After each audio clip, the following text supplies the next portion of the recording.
একটা কথা চিন্তা করতে গিয়ে মনে ভয় লাগলো।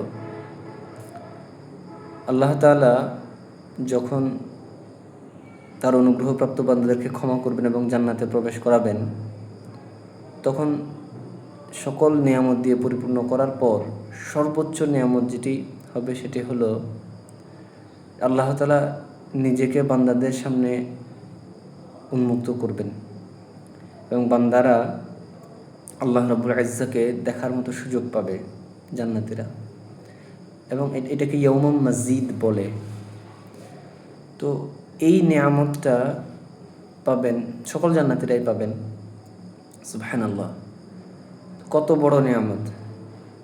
কিন্তু আফসোসের বিষয় হচ্ছে আমাদের জন্য, আমরা যে চোখ দিয়ে প্রতিনিয়ত হাজার হাজার নিষিদ্ধ জিনিস দেখি, যেটা আমার জন্য হারাম করা হয়েছিল, মোবাইল ফোন ইউজ করতে গিয়ে, চলাফেরা করতে, সাধারণভাবে কর্মক্ষেত্রে, মানে হারামের প্রতি দৃষ্টি পড়ে যায়।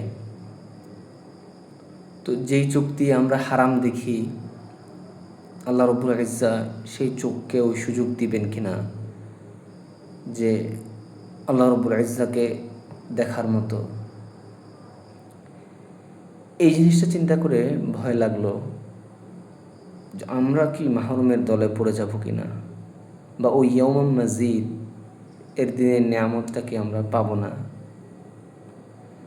নিশ্চয় আল্লাহ তাআলা আমাদেরকে ক্ষমা করবেন, আমাদের পাপসমূহ ক্ষমা করবেন এবং আমাদেরকেও ইয়াউমুল মাজিদ যারা উপভোগ করার সুযোগ পাবেন তাদের অন্তর্ভুক্ত করবেন। আল্লাহুম্মা আমিন।